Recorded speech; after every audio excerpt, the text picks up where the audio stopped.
explicação, nós vamos tirando essas dúvidas e entendendo um pouco mais dessa situação em que alguns espíritos como nós nos encontramos aqui. Nós vamos conversar sobre esse assunto, mas num intuito de esclarecimento. Nada a ver com uma abordagem mais autoritária, porque ainda, como diz Emmanuel, não encontramos na Terra espíritos que não têm problemas na área da sexualidade. Então nós vamos conversar sobre esse assunto no intuito de esclarecermos a todos aqueles que buscam o conhecimento à luz da doutrina espírita. Então vamos começando a entender que a doutrina espírita vem esclarecer que o espírito não nasce como o corpo da matéria. Não nasce como o corpo físico. O espírito é uma criação de Deus, filho de Deus, e com uma condição de imortalidade. Depois que ele é criado, ele não morre jamais. Então, a partir daí, nós vamos ver as experienciações de cada um de nós nessas telas. Por quê? Porque ora habitamos como homens, ora habitamos como mulheres, os mundos habitados. Ora habitamos brancos, pretos, amarelos, ricos, pobres, experienciamos em diversas condições para que vamos aprendendo em cada encarnação as condições de nos tornarmos espíritos puros, isto é, espíritos perfeitamente bons. Então, para isso, não conseguiríamos aprender tudo numa única encarnação. Então, por bondade de Deus, nós vamos experienciando nos diversos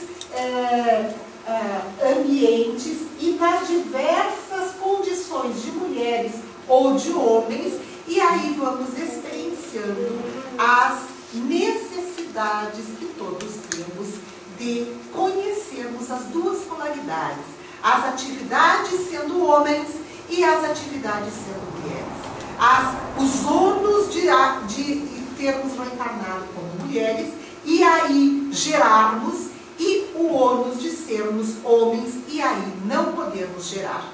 Porque uma vez eu ouvi numa dessas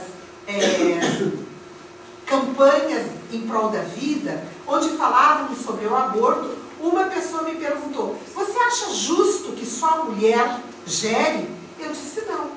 Mas como a gente não vê uma única vida e sabe que todos temos muitas vidas, ora a gente vem como homem, ora a gente vem como mulher. Aí há infinita justiça do Pai.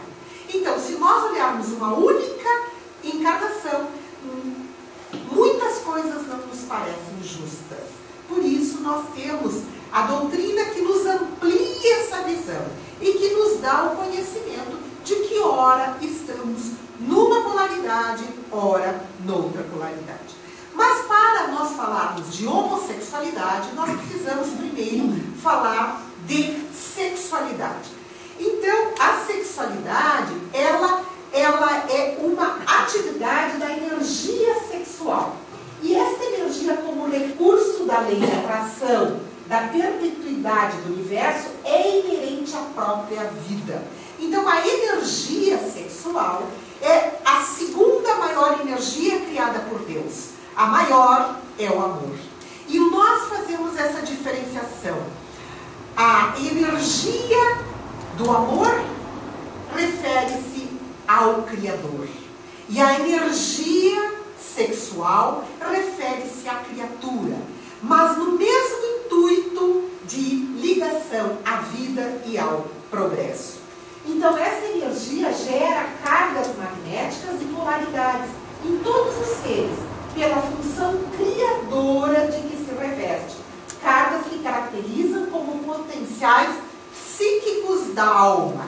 Isto é, são potencialidades, são cargas energéticas que na condição hominal nos dará uma polaridade. Assim, a gente vai ver que a energia sexual é inerente ao ser espiritual, se estruturando na longa viagem evolutiva, do átomo ao arcanjo que começou por ser átomo. O que quer dizer isso?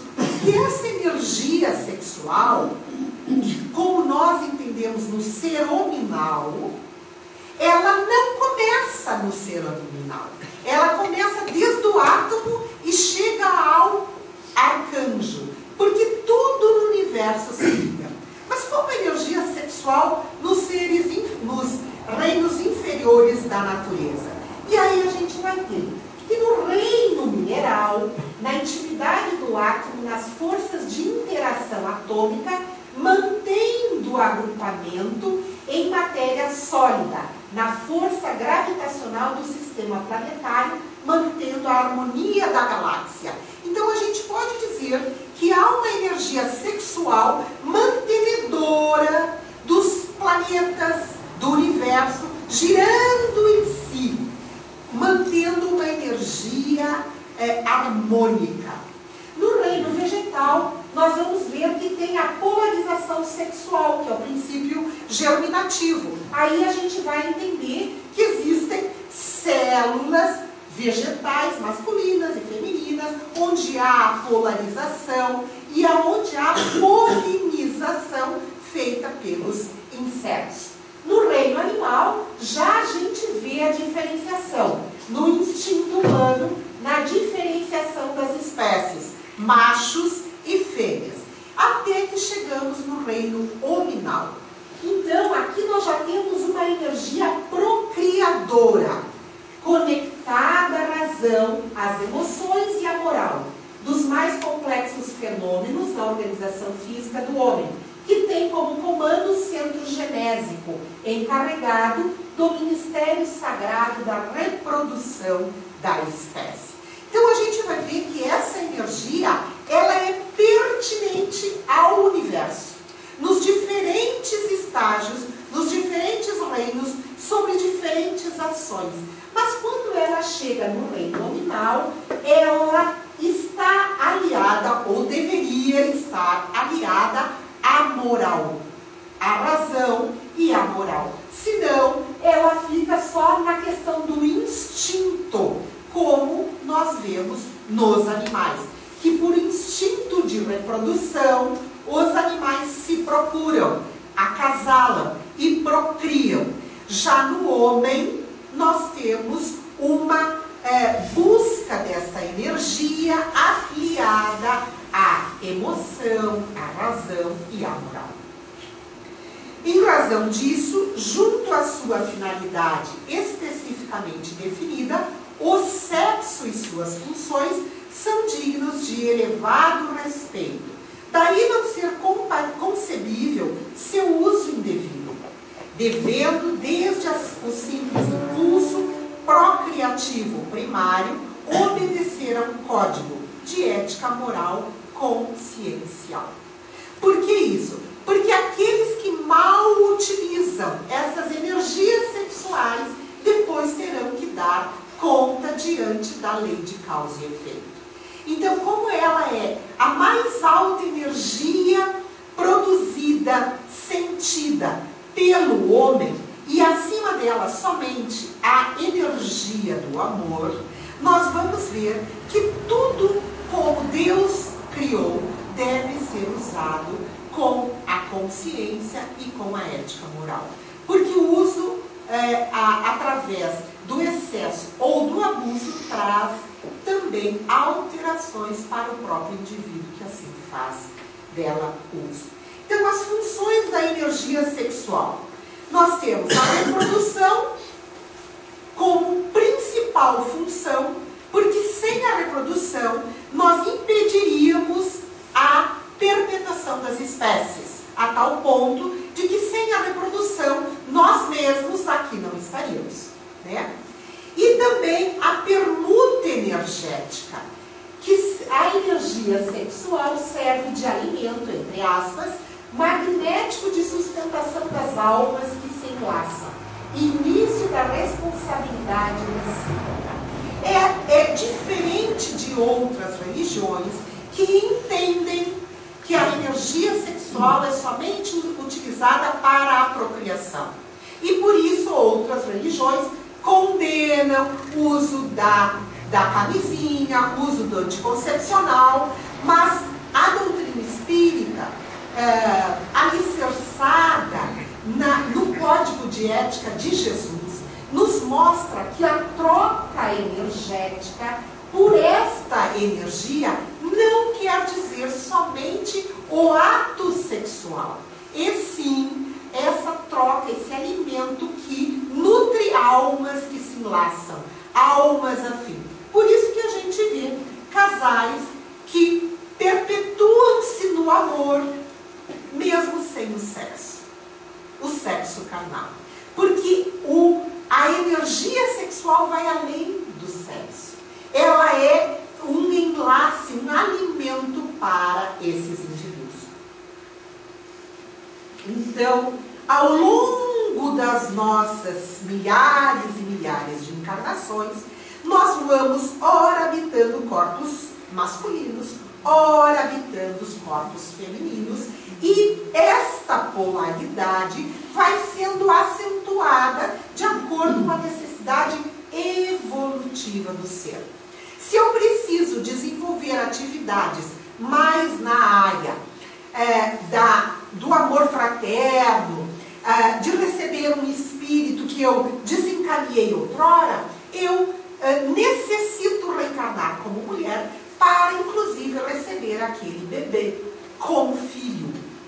E não necessariamente para desenvolver capacidades de intelecto como o homem, ou de força como o próprio físico do homem que comporta. Então aí a gente vai entendendo que o espírito não tem sexo. Ele habita corpos que têm sexo, mas o espírito não tem sexo. Então, assim nós vamos desenvolvendo as nossas polaridades, as nossas aflições, os nossos conhecimentos, ora com a polaridade masculina, isto é, ora com as características psíquicas masculinas, ora com as femininas. Mas aí nós então podemos chegar ao conceito da homossexualidade. A homossexualidade é a condição do indivíduo no qual a sua preferência sexual, tanto afetiva quanto genital, está voltada para parceiros do mesmo sexo. Esta é a definição. Então, aqui nós fizemos uma diferenciação afetiva com genital. Por que isso? Porque, como nós falamos, este amor, essa energia sexual vai muito além do corpo físico. Vai atingir o emocional psíquico do ser. Nós temos alguns dados históricos. A homossexualidade, ela era muito estimulada nas sociedades antigas, principalmente a grega e a romana, onde os homens eram incentivados às relações homossexuais. Por quê? Porque acreditava-se naquela época, dentre uma cultura pagã, que somente amor entre dois homens poderia ser verdadeiro. As mulheres eram utilizadas para a procriação, né? Mas então eles estimulavam a tal ponto que a iniciação sexual de um jovem sempre ocorria com o indivíduo do mesmo sexo. Porque aí ele estaria iniciado na vida sexual e poderia desenvolver amores por um outro homem. Vejam como as coisas eram fortalecidas naquele tempo. A Bíblia já nos traz várias citações de comportamentos homossexuais, principalmente em Sodoma e Gomorra, onde a Bíblia traz as citações da descaracterização total dos princípios morais que ocorriam nessas duas cidades e que foram depois devastadas, mas que ali já existia esse tipo de envolvimento sexual. A ilha de Lesbos também, na Grécia, ela era habitada por mulheres e nesta ilha incentivava-se o amor homossexual entre mulheres.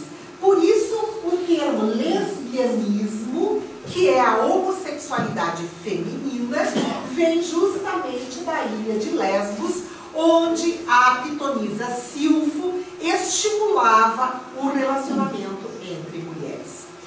Assim nós vamos ver que também muitas condições foram caracterizadas em civilizações e que esses indivíduos trouxeram em outras reencarnações um aspecto homossexual daquelas experiências vivenciadas em conventos, em clausuras, em seminários, em haréns, onde a falta de indivíduos de sexos diferentes estimulava, então, aquela energia que era inerente ao homem de envolvimento sexual. Mas no aspecto científico, nós vamos ver que a homossexualidade não é doença. Ao contrário do que muitos, não aprofundando-se na questão científica, creem que há necessidade de tratamento para o indivíduo homossexual. Não, a homossexualidade não é doença. E somente em casos específicos, onde o indivíduo ele é homossexual egodistônico, isto é, a sua psicologia não aceita a sua morfologia.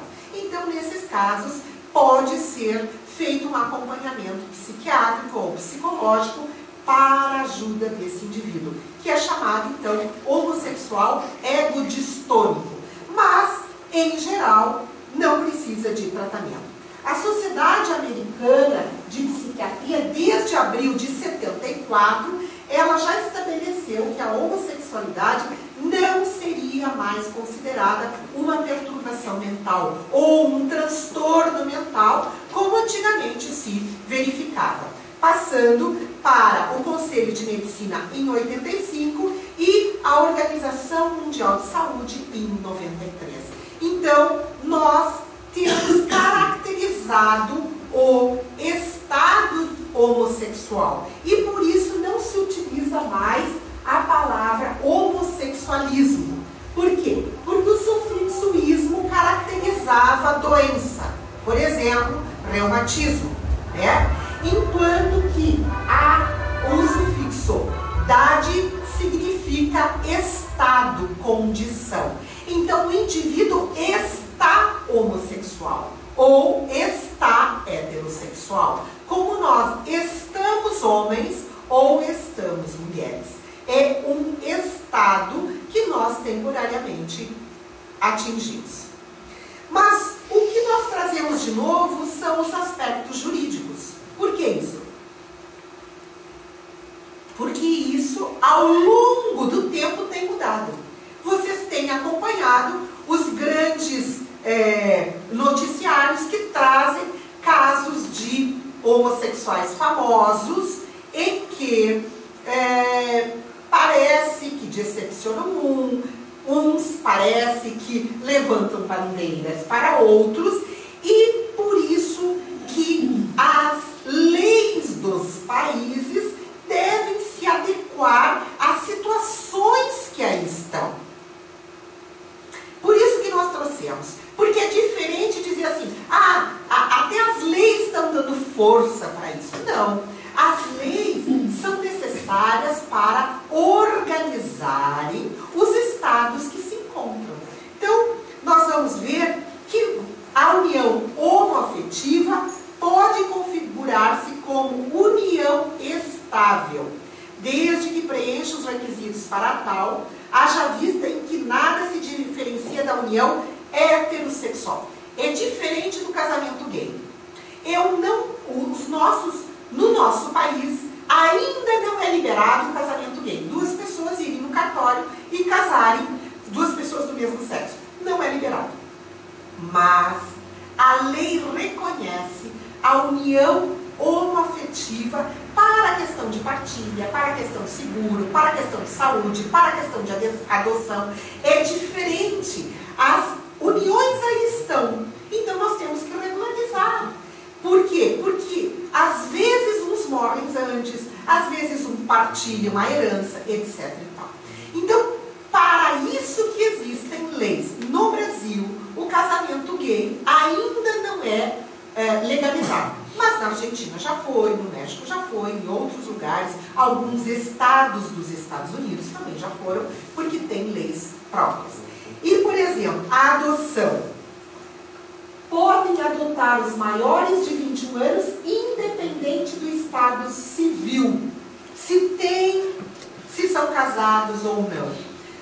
A lei e o Ministério Público exigem condições emocionais, psíquicas da adoção. Mas independe do estado civil do indivíduo que adota. Outras alterações no Brasil que ocorreram. A portaria do INSS concedeu aos homossexuais tanto o auxílio por morte como o auxílio reclusão. Por exemplo, se um dos parceiros de uma união estável, homoafetiva, for preso ou necessita ou morreu, o outro recebe o auxílio morte ou o auxílio reclusão. Também nós vamos ver que o Conselho Nacional de Imigração assegurou a concessão de visto de permanência ao parceiro estrangeiro que vive em união homoafetiva com o indivíduo nacional.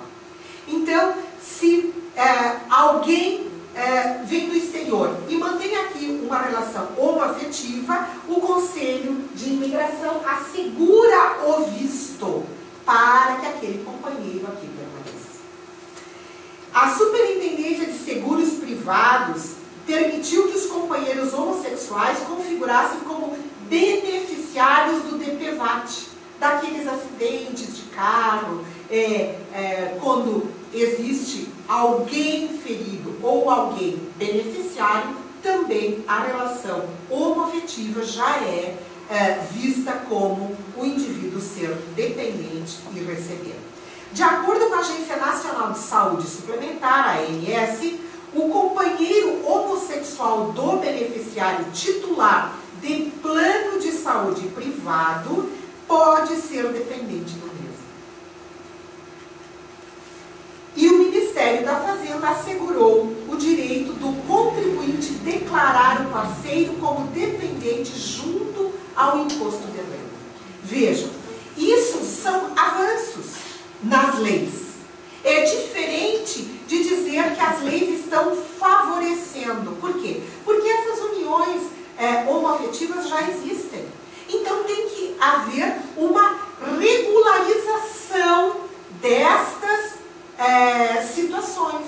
Porque senão fica naquela situação de o juiz decidir sobre A ou sobre B. E às vezes a mesma ação encontra decisões diferentes conforme o juizado. Então é importante que a gente veja isso como uma tentativa de regularização dessas situações e não como um estímulo, como a gente tem visto na própria mídia, o estímulo às relações homossexuais. É bem diferente. Bom, agora o que importa é o aspecto espiritual. O espírito reencarnante é o grande construtor do seu próprio destino. Deixa eu ligar o som. Então, isso é importante saber por quê? Porque, de acordo com o Livro dos Espíritos, nós vamos ter a compreensão. Os espíritos têm sexo Pergunta de Kardec na questão 200. Os benfeitores respondem: não como entendeis, pois os sexos dependem da organização, isto é, do corpo físico. Quando se é espírito, prefere se encarnar no corpo de um homem ou de uma mulher? Pergunta de Kardec. E os benfeitores respondem: isso pouco importa ao espírito. Ele escolhe o sexo segundo as provas que deve suportar. Isso que tem que ficar muito claro para nós. Se nós sabemos que ora a gente vem como homem, ora a gente vem como mulher, a gente só reencarna quando nós estivermos prontos para suportarmos as provas aqui. Porque os benfeitores não permitem a reencarnação daquele que não tem condições de sair em pleno êxito da sua encarnação.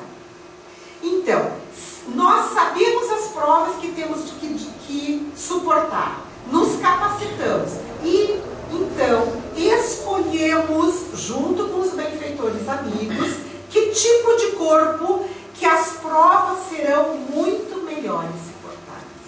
Por isso que o corpo pouco importa. O que importa são as condições que nos fazem evoluir nesse corpo. Então, as almas, os espíritos, não têm sexo. O sexo só existe no organismo físico. É com o mesmo objetivo que os espíritos se encarnam nos diferentes sexos. Aquele que foi homem poderá renascer mulher. E aquele que foi mulher poderá nascer homem, a fim de realizar os deveres de cada uma dessas posições e sofrer-lhe as provas. Vejam só, Kardec já traz isso na Revista Espírita de 1866. Seguindo, sofrendo o espírito encarnado a influência do organismo, seu caráter se modifica conforme as circunstâncias e se dobra às necessidades e às exigências impostas pelo mesmo organismo. Isto é, o espírito mergulha na carne, mergulha no corpo físico. Se o corpo é feminino, ele sofre influência daquele corpo feminino. Se o corpo é masculino, ele sofre influência do corpo masculino. Por quê? Porque o espírito também se dobra, isto é, aceita as influências que vêm do corpo. Então, assim, quando ocorre a desencarnação, essas influências não terminam. Porque se nós aqui habitamos um corpo masculino, nós levamos para o mundo espiritual essas influências. Então, essas influências não se apagam imediatamente após a desencarnação, assim como não se perde instantaneamente os gostos e hábitos terrenos. Por isso que no mundo espiritual nós encontramos homens e mulheres. Por quê? Porque ao partirmos do corpo físico, nós mantemos as nossas condições psíquicas, ora femininas, ora masculinas.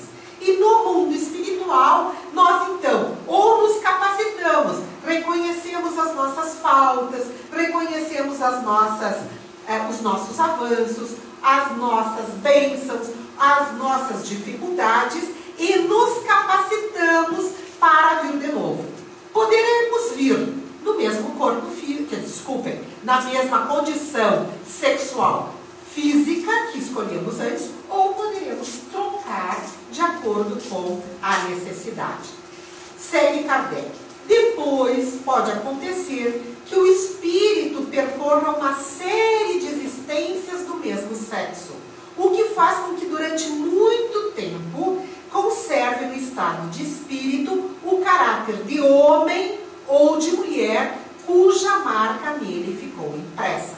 Esta é a grande explicação do Espiritismo. Nós, por muito tempo, gostamos da condição de virmos como mulheres ou de virmos como homens e mantemos aquela condição psíquica de sexo feminino ou de sexo masculino.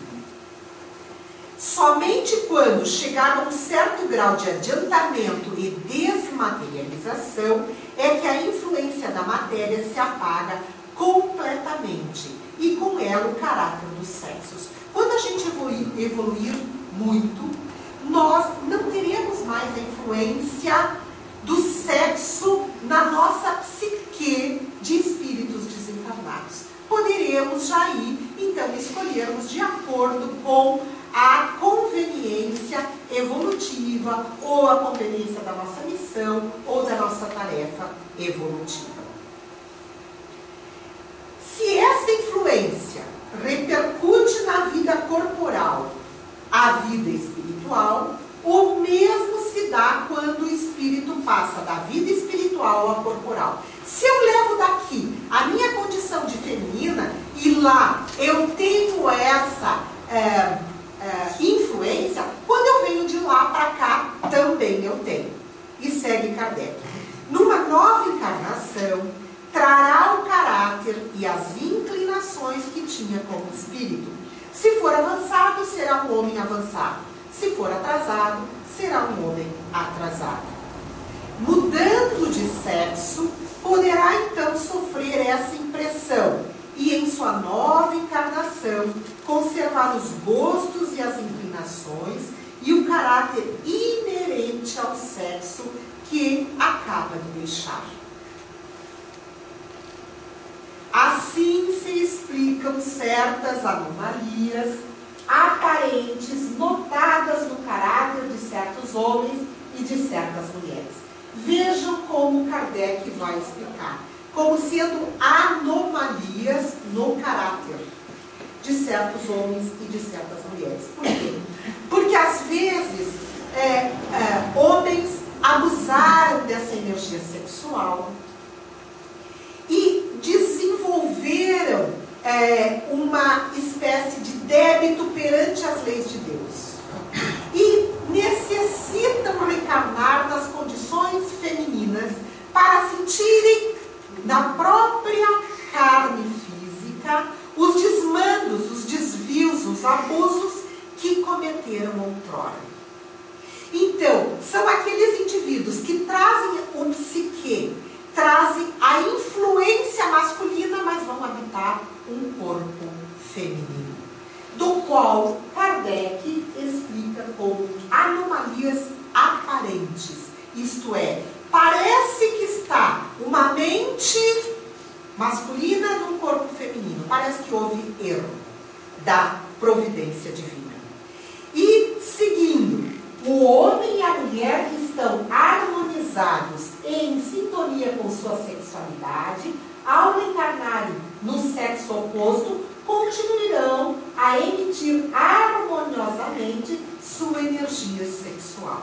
Então, aquele que está em desarmonia com a sua sexualidade é porque trouxe como tendência essa desarmonia. Porque com certeza abusou da energia sexual em vidas anteriores. Porque tanto o homem como a mulher, quando está harmonicamente em sintonia com esta energia, ao trocar de sexo, não tem problema. Então, aquela ideia que tem de alguns espíritas que dizem, porque o indivíduo reencarnou muitos anos como mulher e agora reencarna como homem, por isso ele tem tendências, não é verdade. A verdade é que havia uma dissintonia, uma desarmonia com essa energia. E como condição evolutiva, ele necessitava trocar a polaridade sexual. Então, nós, ao longo das reencarnações, vamos habitando, ora cor-de-rosa, ora azulzinho, porque necessitamos nos harmonizar com estas energias, com a energia da procriação, com a energia da criação, com a energia fundamental que é pertinente ao ser humano. Seguindo ainda no aspecto espiritual, nós vamos ver como então explicarmos aqueles indivíduos que se sentem em corpos contrários. Na questão 344, Kardec pergunta: a união da alma com este ou aquele corpo está determinada, ou é no último momento que se faz a escolha? Os benfeitores respondem: o espírito é sempre designado com antecedência. Escolhendo a prova que deseja sofrer, o espírito pede para encarnar. Ora, Deus, que tudo sabe, tudo vê, sabe e vê com antecedência que tal alma se unirá a tal corpo. Ora, não há imprevidência de Deus, não há injustiça. Todas as reencarnações são muito programadas, são muito planejadas. Por quê? Porque nós só reencarnamos com a certeza de chegarmos à desencarnação com êxito nessa encarnação. Às vezes falimos, mas temos toda a chance de sairmos exitosos. Continua Kardec: o espírito tem o direito de escolher o corpo ou somente o gênero de vida que lhe deve servir de prova? Os benfeitores respondem: ele pode também escolher o corpo, porque as imperfeições do corpo são provas que o ajudam no seu adiantamento. Se ele vencer os obstáculos encontrados, sairá exitoso. Pode o espírito, no último momento, recusar o corpo escolhido? Vejam como Kardec ia a fundo no questionamento. Se recusasse, sofreria muito mais do que aquele que não tivesse tentado nenhuma prova. Ele pode recusar e daí ocasiona o quê? O aborto espontâneo, porque ele recusa aquele corpo. Então ele não encara a reencarnação. Mas olhem só, se recusa, sofre muito mais do que aquele que vem e ainda tenta vencer as provas. Então, Kardec pergunta: quando é que esse corpo se une a esta alma? E os benfeitores respondem: a união começa na concepção, mas não se completa senão no momento do nascimento. Desde o momento da concepção, isto é, a união do óvulo e do espermatozoide, o espírito designado para habitar tal corpo, a ele se liga por um laço fluídico que vai se apertando cada vez mais até que a criança nasça. E aqui nós fizemos uma montagem onde nós teríamos a célula embrionária imantada pelo laço fluídico pelo espírito que vai reencarnar. Porque ele já escolheu um corpo masculino, feminino, sadio ou enfermo, perfeito ou deficiente, de acordo com a sua necessidade evolutiva. E aqui então ocorre a liberação do óvulo, a fertilização e até a implantação do embrião dentro do útero. E André Luiz, através do Chico, nos traz no livro Missionários da Luz um exemplo de reencarnação. Nós temos o Sigismundo, que era um espírito reencarnante. Mas o pai dele não... A mãe já queria engravidar, mas o pai não aceitava. Por quê? Porque ele tinha um bloqueio para que ela ficasse grávida. O que os benfeitores fizeram? Levaram ele desdobrado para o mundo espiritual em sonho, onde o espírito se desdobra, e mostraram para o Adelino, que era o pai do Sigismundo, que ele recebesse o Sigismundo. E o Adelino não queria recebê-lo, por quê? Porque o Sigismundo tinha sido um inimigo numa encarnação anterior e tinha matado Adelino numa disputa com a mãe. Então ele inconscientemente tinha o bloqueio para essa gravidez. Mas daí os benfeitores promovem um encontro espiritual. Ele pede perdão, Sigismundo pede perdão para Adelino e Adelino aceita que ele viesse como seu filho. E neste momento, então, os benfeitores levam o Adelino de volta para o ambiente doméstico. Então ele é reconduzido de novo para o lar, mantém-se o relacionamento sexual e aí ocorre a fertilização. Lembrando que sempre no relacionamento sexual com amor não há participação de espíritos, né? Sempre há um casal e não há um cortejo de espíritos. Às vezes as pessoas nos perguntam, então os espíritos estão presentes quando há amor? Não. Quando há instinto sexual ou quando há depravações desta energia, daí sim. E a gente tem o relato de vários livros de Chico Xavier nos mostrando isso.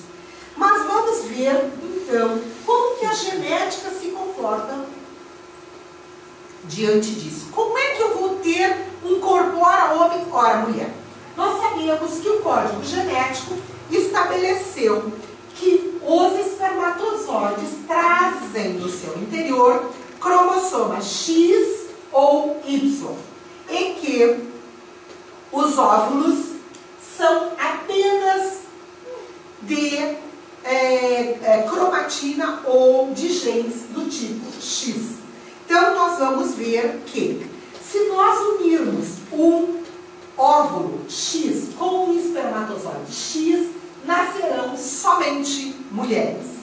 Se nós unirmos um óvulo X com um espermatozoide Y, somente nascerão homens. Então, quem dá o sexo para o bebê? O espermatozoide. Porque aqui é igual. E vejamos por que o espermatozoide é que determina o sexo.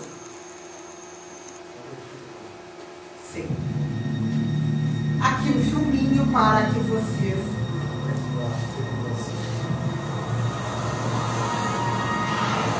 Os milhões de espermatozoides que são lançados e não conseguem penetrar no óvulo.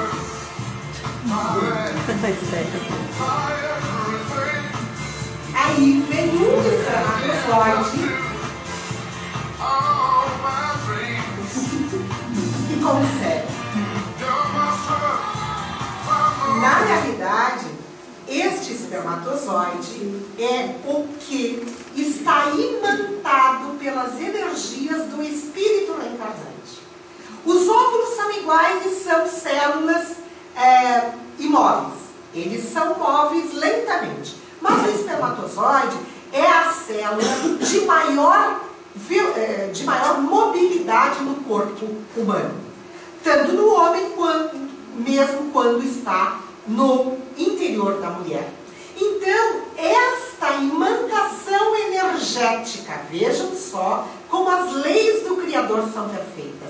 Esta imantação energética do espírito que vai reencarnar elege o espermatozoide que vai entrar, fecundar o óvulo.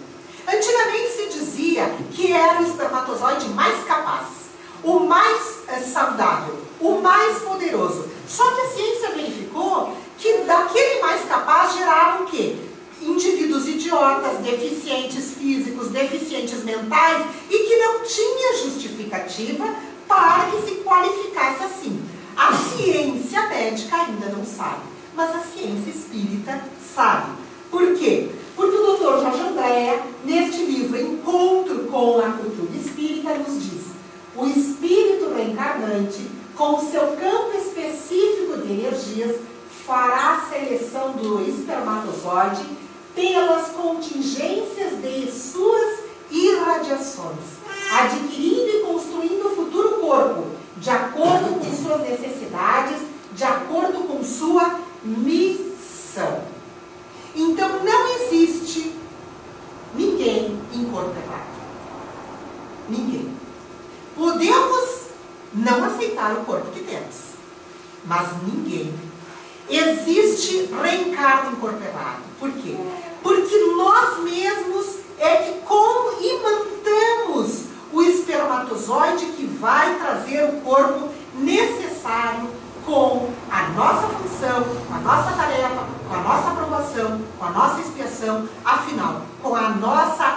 atividade reencarnatória. Por isso que a gente vai entender que aquele que criou o homem desde o início fez macho e fêmea. Na condição da nossa evolução espiritual, ainda necessitamos bem diferenciados, macho e fêmea, para que consigamos exercer a nossa função de procriadores. Por quê? Porque não existe procriação se não houver a diferenciação entre homem e mulher.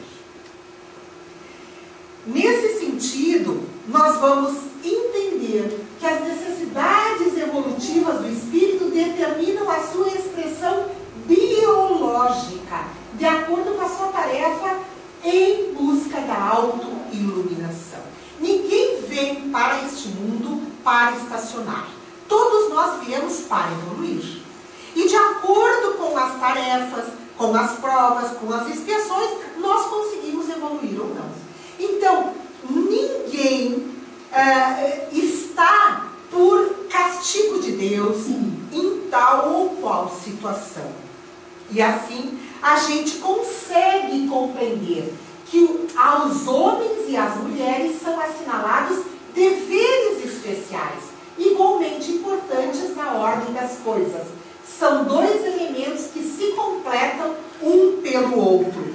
É importante a gente entender isso, para que nós possamos entender que as leis divinas é que devem reger as nossas consciências, e não as leis humanas, como nós falávamos anteriormente. Então, a homossexualidade pode ser considerada uma prova para o espírito? É uma sintonia decorrente de desajustes afetivos e sexuais. Constitui uma prova que deverá ser superada através do respeito da observação às leis divinas, do não abuso das energias sexuais. Isso nós vamos encontrar, então, neste livro, Sexo, Problemas e Soluções, onde Emídio Brasileiro vai nos trazer, em forma de perguntas e respostas, todo o questionamento da sexualidade. A homossexualidade é contrária à lei natural ou divina? A existência da homossexualidade é o resultado de atitudes contrárias à lei natural, resultantes do mau uso das energias sexuais, na encarnação atual ou no decorrer das múltiplas existências corpóreas.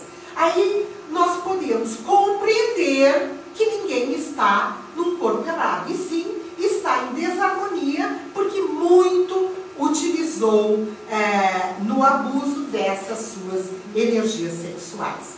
Chico Xavier, através do André Luiz, no livro Evolução em Dois Mundos, vai nos dizer que a sede real do sexo não se acha no veículo físico, mas na entidade espiritual, em sua estrutura complexa.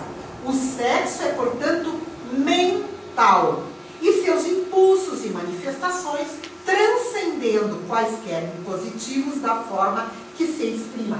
Então, nós temos o espírito, ele que comanda as suas tendências, ele que bloqueia ou não as suas expressões, para que, ao transcender as suas más tendências, ele saia vitorioso nesta encarnação. O sexo reside na mente, a expressar-se no corpo espiritual e, consequentemente, no corpo físico. Então, aquela psique feminina ou masculina, ela vem como o espírito, mas se expressa no corpo espiritual e também no corpo físico. No livro Vida e Sexo, Emmanuel nos diz: observadas tendências homossexuais dos companheiros reencarnados nessa faixa de prova ou de experiência, é forçoso se lhes dê amparo educativo adequado, tanto quanto se administra instrução são a maioria heterossexual. Porque nós sabemos que há muitos heterossexuais que também abusam das energias sexuais e que também terão que dar contas. Emmanuel segue ainda. Aplica a bondade e a compreensão toda vez que alguém se levante contra alguém. Porque em matéria de sexo, com raras exceções, todos trazemos heranças passadas, dívidas a resgatar e problemas a resolver. Então, nós não temos o direito do preconceito, do revide, do apontar de dedo, porque, como ele diz, todos temos dívidas, débitos para resolver, quando ele fala neste livro, Encontro Marcado. E aí a gente entende a expressão do mestre: aquele que estiver sem pecado, atire a primeira pedra. Porque todos nós somos devedores dessas energias que hoje se expressam em desarmonia em companheiros nossos de jornada. Mas qual de nós não temos pecados, erros, débitos a resgatar diante das leis? Qual de nós? E Emmanuel segue: não condenarás. Enunciando tais conceitos, não aceitamos os desvarios afetivos como sendo ocorrências naturais. Vejam só, desvarios afetivos como sendo ocorrências naturais. Porque eu entendo que não é da lei natural. Propomos-nos a defini-los por doenças da alma, junto das quais a piedade é trazida para silenciar as apreciações rigorosas. Doenças da alma, sim. Como doenças da alma são a mediocridade, o egoísmo, o orgulho, o ódio, a ganância, a cobiça, a inveja, são doenças da alma. Todos nós necessitamos de amparo, todos nós necessitamos de uma reeducação para que um dia atinjamos uma condição onde esses nossos débitos tenham sido resgatados pelas nossas experienciações terrenas. Não haverá paixões tão vivas e irresistíveis que a vontade seja impotente para dominá-las? Kardec vai perguntar. Há pessoas que dizem quero, mas a vontade só lhes está nos lábios. Querem, porém, muito satisfeitos ficam que não sejam como querem. Quando o homem crê que não pode vencer suas paixões, é que seu espírito se compraz nelas, em consequência da sua inferioridade. Compreende sua natureza espiritual aquele que as procura reprimir. Vencê-las é uma vitória do espírito sobre a matéria. Se eu entendo que roubar é uma doença que eu trago da alma, eu tenho que resistir. Se eu entendo que o abuso sexual é uma tendência que eu trago de outras vidas, eu tenho que resistir ao abuso dessa energia. Porque cada vez que a matéria, que a minha tendência não resiste, é porque nós nos comprazemos com estas tendências. A gente diz que quer melhorar, mas não faz nada para melhorar. A gente diz que quer superar as nossas deficiências, nós não fazemos nada. E daí temos então o sentido destas ações do pretérito que se instalam com total força na nossa vida presente. Compreende então a sua natureza espiritual, aquele que procura reprimir. Se eu tenho a maledicência, eu vou tentar reprimir essa maledicência em mim e daí superar. Porque cada vez que a gente vence uma tendência inferior, nós conseguimos suplantar a questão espiritual sobre a questão material. E a ciência médica já entende que a maior superação do ser humano ou a maior plenitude, a maior condição de satisfação íntima é quando o ser humano supera os seus limites. Por isso, a doutrina espírita espírita orienta e revela que o espírito é imortal, sendo arquiteto do seu destino, de acordo com a lei divina de causa e efeito. A cada um será dado segundo as suas obras, como nos disse Jesus. Nós não precisamos e não devemos apontar dedos para ninguém. Nós, ao contrário, devemos ver as nossas deficiências morais. Por quê? Porque a doutrina espírita nos dilata o conhecimento. Nós somos espíritos imortais. Estamos, ora, atravessando uma dificuldade, ora, atravessando uma condição sexual que está em distonia com a minha condição psíquica. Mas isso é transitório. E isso é importante para os pais que olhem para os seus filhos desde pequeno. Quantas vezes a gente vê pais dizerem assim, principalmente mãe, dizendo assim: mas o meu filho, ele adorava vestir as minhas roupas desde pequenininho. Ele gostava de usar saltos desde pequenininho. Por quê? Porque o espírito já mostra as tendências ao que traz. Cabe aos pais reconduzi-los para o caminho do bem. Então nós temos nas nossas mãos a doutrina que nos orienta, que nos esclarece como devemos agir. Não condenando, como trouxemos as citações de Emmanuel, mas orientando esses espíritos que estão aí. Porque muitos dos jovens que nós temos visto estão adentrando a condição de homossexualidade por experimentação. E aí se perdem na promiscuidade. Ora heterossexual, ora homossexual. Quando nós nos dermos contas que somos espíritos imortais, que estaremos nessa tendência a buscarmos a angelitude, vamos aproveitar a nossa encarnação, aproveitar a vida que temos aqui e agora, para nos tornarmos melhores, para que estejamos em paz e que Jesus conosco aqui esteja.